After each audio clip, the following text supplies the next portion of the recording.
राम राम जी, सभी भाई बहनों को राम राम। मैं हूं बाबा रामदास। आप देख रहे हैं स्लो जिंदगी और मेरे साथ है अवनीश भाई पीएन शर्मा, फाउंडर एडिटर प्रारब्ध।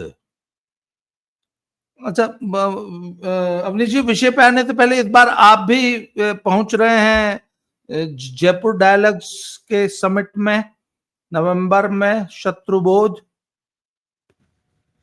जी, आदरणीय संजय दीक्षित जी के प्लेटफॉर्म जयपुर डायलॉग्स, जो कि राष्ट्रवादियों जी का सबसे लीडिंग प्लेटफॉर्म है। जी जी। तो नवंबर में 7, 8, 9 नवंबर 3 दिन का जो इस बार का कॉन्सेप्ट बड़ा अच्छा है, थीम बड़ा अच्छा है। शत्रुबोध बेहद आवश्यक है सर। जी। तो बिल्कुल रहेंगे बहुत से सर आपके सानिध्य में। तो बहुत से मित्रों ने पूछा था कि क्या प्रोग्राम है आप लोगों का। मैंने कहा मैं भी आ रहा हूँ, अवनीश भाई भी आ रहे हैं और पूरी एक तरह से जी पूरी टीम आ रही है हम लोग की। बिल्कुल साहब, तो बिल्कुल आपको जयपुर में पुष्कर बहुत अवस्थी से जी भी मित्रों से दिखेंगे, मुलाकात होती है। संदीप आर के सिंह जी भी दिखेंगे और सारे जी। लोग। जी अच्छा, जरा विषय पे आते हैं। अवनीश भाई, हम लोग राहुल गांधी को ना, वो पप्पू, विदूषक, ये कह के उसको, उसका जो असली पक्ष है ना, उसको जाने अनजाने में हम लोग बड़ा हल्के में ले लेते हैं। असल में लौंडा इतना क्यूट है नहीं जितना दिखता है। सर, वो मलेशिया पहुंचा हुआ है और मलेशिया में कुआलालंपुर घूमने नहीं गया है, लंकावी गया है। उसकी फोटोग्राफ लंकावी से आई है। लंकावी कोई सामान्य द्वीप नहीं है और वो गुप्त मीटिंग्स का हब है। वहां पे दुनिया भर के ऐसे लोग, संदिग्ध लोग, जो दुनिया भर में उथल पुथल मचाने में एक्सपर्ट्स माने जाते हैं, डीप स्टेट के गुर्गे, डीप स्टेट के एजेंट्स और जो डिप्लोमेटिक अंडरवर्ल्ड होता है, उन लोगों का बड़ा वो मुफीद स्थान है। एक तरह से सेंचुरी मान लीजिए, अभयारण्य। वहां हमारा लौंडा कर क्या रहा है सर? लोग समझते हैं खाली मूड फ्रेश मालिश कराने जाता है। लंकावी में मालिश तो नहीं होती सर। बिल्कुल साहब। और आपने कहा कि हम लोग इसको पप्पू कहते हैं और ये करके और डाइल्यूट हो जाता है मामला। साहब, मैं उन बेहद कम लोगों में से हूं जिसने हमेशा अपने वीडियोस पे, प्रारब्ध के वीडियो आप उठा के देख लीजिए, हमने हमेशा ये कहा है ये पप्पू नहीं है। और बल्कि यहां तक कि मैं तो प्रधानमंत्री जी से भी असहमत रहता हूं इस मामले में। क्योंकि 18वीं लोकसभा के पहले भाषण में उन्होंने कहा बालक बुद्धि, और मैं असहमत रहता हूं। ये बालक बुद्धि नहीं है। हमने इसे बेहद खतरनाक शातिर हमेशा कहा है और इसको इसी रूप में लिए जाने की आवश्यकता है। खैर, अब मुद्दे पे आते हैं साहब। ये बंदा मलेशिया गया है।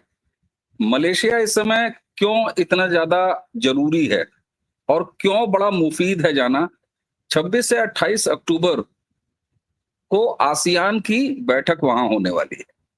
जी अब होता क्या है कि जिस देश में कोई बड़ा इवेंट हो रहा हो, इस तरह का इंटरनेशनल इवेंट हो रहा हो, मीटिंग हो रही हो, तो वहां पैरेलल मीटिंग, तैयारियों, डिक्लेरेशन, बहुत सारे ऐसे कामकाज जो उन बड़ी मीटिंग्स के दौरान होंगे, उसके लिए जितने भी देश उसमें पार्टिसिपेट करते हैं, उसके डिप्लोमेट्स आते हैं, जाते हैं और उसको रूटीन माना जाता है। मलेशिया की स्थिति इस समय यही है। आपने बिल्कुल ठीक कहा, जैसे ग्रे ब्लैक डिप्लोमेसी के से जुड़े हुए लोग, उसी के साथ ऑफिशियल बहाना, ऑफिशियल होता है क्या, तो आसियान समिट की तैयारियों के लिए जा रहे हैं। पैरेलल मीटिंग्स चलती हैं क्योंकि वहां एक देश, दो देश, चार देशों के बीच कोई औपचारिक एग्रीमेंट होना है, डिक्लेरेशन होना है, तो कौन किससे मिल रहा है, इट्स वेरी रूटीन। आप मजमा कह सकते हैं कि मजमा लग रहा है, जैसे भाई ओलंपिक हो रहा है या कोई बड़ी कुश्ती का ऑर्गेनाइजेशन, बड़ा इवेंट हो रहा है, तो पहलवान, कोच, ये आते जाते रहते हैं। तो यही इस समय स्थिति है मलेशिया की। दूसरा, लंकावी कोई टूरिज्म की जगह नहीं है, पहली चीज। मैं, अगर आप स्क्रीन शेयर कर पाते तो मैं आपको भेजता। ये बिल्कुल आइसोलेटेड द्वीप है और लंकावी का ये इतिहास रहा है कि ये इसी तरह की गुप्त, ब्लैक और ग्रे शेडेड मीटिंग्स का वेन्यू रहा है और बड़ा सुरक्षित वेन्यू रहा है। मलेशिया की राजधानी से अच्छी खासी दूरी है। मजे की बात, बहुत ज्यादा टूरिज्म न होने के बावजूद भी वहां पर अच्छे खासे फ्लाइट सर्विसेज हैं। अब सवाल ये होता है कि जिस समय इतने सारे आधिकारिक, गैर आधिकारिक, ब्लैक डिप्लोमेसी से जुड़े हुए लोग, जारसोरस गैंग से जुड़े हुए लोग, चाइना के लोग और तमाम और देशों के लोग वहां पर मौजूद हैं, leader of opposition Rahul Gandhi वहां क्या कर रहा है? क्या वो उसका ये ऑफिशियल दौरा है? नहीं है। क्या इस बात का जवाब कांग्रेस पार्टी को देना नहीं चाहिए? मैं अभी सरकार का जवाब मांगने पर भी आऊंगा। सर, ये ऐसा मौका है कि राहुल गांधी जितनी संदेहास्पद यात्राएं लगातार करता रहा है ये बंदा, ऑफिशियल ये इंफॉर्मेशन है संसद के अंदर प्रधानमंत्री से 3 गुनी विदेश यात्राएं राहुल गांधी ने किया है पिछले इन तमाम सालों में। अगर एवरेज जोड़ लिया जाए तो लगभग हर 7वें या 8वें दिन राहुल गांधी विदेश रहा है। जो कुछ औपचारिक इसके कार्यक्रम, कभी समिट, कभी कुछ, ये जो करने पीआर करने जाता है, इसके अतिरिक्त लगभग 80% इस बंदे की यात्राएं गुप्त रही हैं। अब दर्शकों के मन में या आम लोगों के मन में एक सवाल बड़ा वाजिब सा उठेगा कि सरकार हमारी क्या कर रही है? तेल लेने गई है? हमारी एजेंसियां क्या कर रही हैं? घास खा रही हैं? तो पहली बात तो यह है साहब कि ये इसके पास राजनयिक पासपोर्ट है, तो इसका आना जाना, इसकी ट्रेवलिंग रोकी नहीं जा सकती। ये अगर कड़वी सच्चाई लग रही हो तो इसको एक्सेप्ट करिए, नहीं रोकी जा सकती। दूसरी चीज, कल सोशल मीडिया में इसकी स्कूटी से घूमती हुई बुर्का नशी औरतों के साथ बैठी हुई, ये तो वो तस्वीर है जो ये जानबूझ के निकलवाई गई हैं और इनको जानबूझ के सोशल मीडिया को उपलब्ध कराया गया है। वजह ये कि इसको सैर सपाटा, इसको कथित बिहार यात्रा के बाद ये बहुत थक थका गया है, इसलिए वहां लंकावी घूमने गया है। ये संयोग मात्र है कि जारसोरोस से लेके और दुनिया भर के जितने भी ग्रे शेडेड और ब्लैक शेडेड डिप्लोमेट्स हैं या एजेंट हैं या दलाल हैं, वो सारे के सारे वहां मौजूद हैं। लेकिन ये तो बेचारा स्कूटी लेके, देखिए ना, अनजान तरीके से घूम रहा है और इसको एक कार चालक पहचान लेता है और अपने कार में बैठा बैठा। और एक चीज और आपने ध्यान दिया होगा, एक तस्वीर, मैं तस्वीर दिखाता, हमारे चैनल पर पड़े हैं कल वीडियो। एक तस्वीर उसमें ऐसी है साहब जिसमें ये स्कूटी चला रहा है और एक बगल में कार ड्राइव हो रही है, ड्राइवर भी उसमें आया है उस शॉट में, यानी कि ड्राइविंग सीट के बगल में बैठा हुआ बंदा इसकी फोटो उतार रहा है। राहुल गांधी लंकावी में इतना पॉपुलर है क्या कि इसको आने जाने वाले लोगों ने पहचान लिया? नहीं। ये तस्वीर, ये जो वहां पर कांड करने गया है, भारत के विदेशी दुश्मनों के साथ मिलकर प्लानिंग करने गया है, ये जो मीटिंग्स करने गया है, इसको इसके घूमने घामने की यात्रा के बीच में दबाया जा सके, इसलिए राहुल गांधी की टीम ने, कांग्रेस की टीम ने, कांग्रेस के इकोसिस्टम ने, और उसका प्रमाण मैं आपको देता हूं, यह तस्वीर कैसे निकाली गई है। वो गोदी मीडिया का सबसे बड़ा चरण चाटू और सुपारी पत्रकार रवीश कुमार, उसका कल का वीडियो आप देखिए। उनका इकोसिस्टम तैयार हो गया है, काम पर लग गया है। उसने कहा कि देखिए, वो तो अमेरिका भी जा सकते थे, वो तो न्यूजीलैंड, जापान भी जा सकते थे, लेकिन कितने अच्छे और कितने सीधे साधे हैं बेचारे, जो है मलेशिया चले गए घूमने। ये तस्वीरें इसीलिए आई हैं, ऐसे नहीं हवा में उतार दी गई तस्वीरें। अगर यात्रा इतनी गुप्त हो सकती है तो राहुल गांधी इस यात्रा को भी गुप्त रख सकता था। और यहां आती है एजेंसियों की भूमिका। राहुल गांधी को ये पता है, आज नहीं, ये पहली यात्रा के दौरान नहीं, उसको अच्छी तरह पता है कि भारत की एजेंसियां उसकी एक एक हरकत का हिसाब किताब रख रही हैं। और अब सरकार एग्रेसिव मोड में है, कार्रवाइयां उसके ऊपर लगातार प्लान्ड हैं। अदालत में उसके सिटीजनशिप का मामला आ चुका है। लखनऊ की एक अदालत में बेहद गंभीर मुकदमा दर्ज हो चुका है। राहुल को यह पता है कि अब उसके दिन, उसकी करने की सजा पाने के आ रहे हैं। इसलिए ये कोशिश भी एक साथ है कि भारत को किस तरीके से जलाने का प्रबंध किया जाए, क्योंकि लगातार फेल हुआ है। बिहार में जो इसने वोटर सो कॉल्ड वोट बचाओ यात्रा, वोटर बचाओ यात्रा का इसने किया था, ये वही बांग्लादेश दोहराने की प्लानिंग जिसमें बिहार से इसको रिस्पांस नहीं मिला। एक बार फिर अब दूसरा इसका बैकअप प्लान तैयार करने के लिए ये व्यक्ति राहुल गांधी विदेश में है, और विदेश में नहीं, वहां है जहां इस समय सारे के सारे गिरोहबाज शातिर लोग इकट्ठे हैं जो राहुल गांधी के पीछे खेलते हैं और इसको खिलवाते हैं। जी सर। अच्छा, मुझे एक बात बताइए, पर फिर भारत सरकार कांग्रेस के इस इकोसिस्टम के सामने इतनी लाचार क्यों नजर आती है? आपने कहा डिप्लोमेटिक पासपोर्ट, सर एक मिनट, डिप्लोमेटिक पासपोर्ट है सर, पासपोर्ट तो ministry of external affairs issue करती है। हाँ बिल्कुल करती है। वो किसी बड़े से बड़े डिप्लोमेट को, राजदूत को, पूरी की पूरी एम्बेसी को बोल देती है 48 घंटे में खाली करो, पर्सोना नॉन ग्राटा, हमारे देश में दिखाई मत देना। वो पूरी कनाडा की पूरे कॉन्सुलेट को बोले है चलो बाहर। राहुल गांधी उनके काबू में नहीं आ रहा है ये। अरे कमाल की बात करते हैं आप।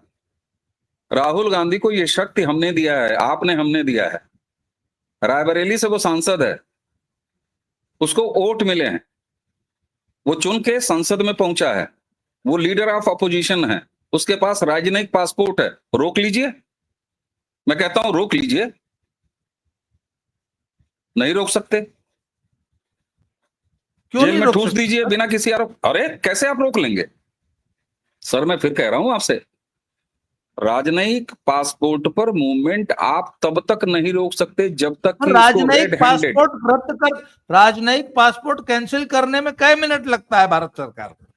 वाह साहब, सांसदी कैंसिल तो की है सर, सांसदी तो की थी। राजनयिक पासपोर्ट रद्द करने के लिए आधार है भारत सरकार के पास। आपके पास है ना, एक मिनट, आपके पास है ना आधार भारत सरकार को कार्रवाई करनी है। और भारत सरकार किसी अवनीश पी शर्मा, किसी बाबा रामदास के एक वीडियो पर उठाए गए प्रश्न और उसकी टाइमिंग के तुरंत बाद नहीं कर सकती। हमें आपको ये अपेक्षा नहीं रखनी चाहिए। मैंने अभी कहा कि जनभावना ये है, किसी के मन में भी ये सवाल उठेगा, लेकिन सर सरकारी एजेंसियों को अपने हिसाब से काम करना पड़ता है। और एक चीज जान लीजिए, नरेंद्र मोदी की अगर कार्यशैली देखेंगे, इनके सरकार की कार्यशैली देखेंगे, जब कांग्रेस ने इनके ऊपर तमाम तरह के आरोप लगाए थे और सरकारी एजेंसियों ने 9-9 घंटे 10-10 घंटे इनसे लगातार पूछताछ की थी, उस दौर में विक्टिम कार्ड कभी भारतीय जनता पार्टी ने खेला हो तो आप बता दीजिए। एक भी कोई घटना दर्शक को याद आती हो कि किसी भाजपा के एक मच्छर कार्यकर्ता ने भी कहीं प्रदर्शन किया हो कि हमारे सिटिंग चीफ मिनिस्टर को 9-9 घंटे तक आप पूछताछ कैसे कर सकती है सीबीआई चाहे कोई जांच एजेंसी? नहीं किया। न्याय व्यवस्था में कार्यवाही में भरोसा। नतीजा क्या हुआ? बेदाग होकर सुप्रीम कोर्ट से क्लीन चिट मिलके, चाहे अमित शाह हो चाहे नरेंद्र मोदी जी हो, उनको मिला नहीं। तो इस देश के सिस्टम से ही लठ मार के हर काम नहीं हो सकता। मैं मानता हूं जनभावना है। आप ये कहना चाहते कि एक आदमी देश के खिलाफ लगातार षड्यंत्र कर रहा है, देश में गृह युद्ध कराने की प्लानिंग कर रहा है, विदेशी ताकतों से मिला हुआ है, विदेशी ताकतों से फंडिंग ले रहा है, विदेशी ताकतों से टूलकिट आ रही है, और वो इस देश में बांग्लादेश ढाका बनाने की प्लानिंग कर रहा है, और भारत सरकार चुपचाप हाथ पे हाथ धरे बैठी है कि एजेंसियां अपना काम कर रही हैं। आपको आप बताइए, आपके पास क्या आधार है कि भारत सरकार चुपचाप हाथ धरे बैठी हुई है? देखिए सर हम तो एक बात जानते हैं, वो राहुल गांधी को के जो उड़ान है उसको कहीं से भी रोक पाने में इंटरेस्टेड नहीं नजर आती। सक्षम है कि नहीं मैं नहीं कह सकता। वो कहते ठीक है लौंडा उड़ रहा है, उड़ने दो। नहीं, मैं आपकी बात से सहमत नहीं। देखिए साहब, मैं भी ये कह रहा हूं कि सरकारी एजेंसियों से हमारी ये अपेक्षा है कि वो इसके खिलाफ कार्रवाई करें। और ऐसा नहीं है, इसकी सांसदी गई थी इसी देश की अदालत से पाई हुई सजा और बने हुए नियमों के आधार पर गई थी इसकी सांसदी। इसकी सांसदी फिर बहाल हुई इसी देश की अदालत, इसी देश की कार्रवाई से गुजरते हुए फिर बहाल भी हुई। फिर चुनाव आया, इसी देश के चुनाव आयोग द्वारा कराए गए चुनाव और जनता के दिए गए, मतदाता के दिए गए वोट से ये आदमी फिर संसद पहुंचा। इतनी संख्या लेके पहुंचा कि अब लीडर ऑफ अपोजिशन है। सर, इन सारी मौजूद जो फिगर्स हैं, फैक्ट्स हैं, उनके बीच में ही आपको कोई काम करना है। आप बनाना रिपब्लिक नहीं है, पहली चीज। नहीं नहीं आप बनाना सर, रिपब्लिक नहीं है। अवनीश जी प्लीज, एक तो ये हाँ, बनाना रिपब्लिक वाला तर्क देना बंद कीजिए। आपको मालूम है फौज का एक अदना सा सिपाही, एक अदना सा ऑफिसर भी किसी विदेशी से मिल लेता है ना, किसी सड़क चलते किसी टूरिस्ट से भी अगर वो हेलो बोल देता है तो उसको ये खतरा रहता है कि एजेंसियां मुझसे पूछ लेंगे इस विदेशी से तुम्हारा क्या मतलब है। आपको मालूम है आर्मी का एक अफसर अगर उसको एक विदेशी महिला से शादी करनी थी तो बकायदा गवर्नमेंट अपना आर्मी हेडक्वार्टर से परमिशन लेनी पड़ी, जो नहीं मिली। और सुनिए, एक की नौकरी गई, एक की नौकरी गई, वो नौकरी पाकिस्तानी चली वाले की। गई। एक वो रूस से जब हम पनडुब्बी खरीद रहे थे तो एक नेवी के एक कमांडर साहब, कॉमोडोर थे या कमांडर थे, ऐसे ही कुछ थे, उनकी दोस्ती हो गई थी एक रूसी महिला से, उसके साथ उन्होंने होटल में 3 रात बिताई थी, कोर्ट मार्शल हो गया था। सर एक भाई एक साहब, कर्नल, आपके साथ एक एक दिक्कत है। कर्नल लेवल के सैन्य अधिकारी की क्या औकात होती है? सर, एक दिक्कत आप यहां पर कर रहे हैं। आप भारतीय फौज सैन्य सेवाओं को एक राजनैतिक व्यक्ति से उसकी तुलना कर रहे हैं। ये गलत तुलना है, मेरी बात समझिए। मैं भी अभी जोर जोर से चिल्ला के अगले 5 मिनट तक आपके साथ ही बातचीत करके ये कह सकता हूं कि ये उठाओ, लट पटक दो, मार दो इसको। नहीं सर, सरकार संवैधानिक कुछ नहीं तरीके कर रही। हैं, संवैधानिक तरीके। राहुल तो उसका गांधी दिन की तारीख इन हरकतों हाँ, को रोकने के संवैधानिक तरीके हैं। हैं संवैधानिक तरीके, बिल्कुल हैं, बिल्कुल हैं। और उन्हीं संवैधानिक तरीकों के आधार पर इसकी नागरिकता का सवाल कोर्ट में चल रहा है। नेशनल हेराल्ड कई का साल, केस कोर्ट में कई चल रहा है। दशक चलेगा, कब से चल रहा है और अभी 10 20 50 साल मिलाड में से तो आ पूछिए। जाएगा मैं फैसला। भी आपके साथ मिलके पूछना चाहता हूं इस देश की जुडिशरी से। आइए चल के मिल के पूछा जाए।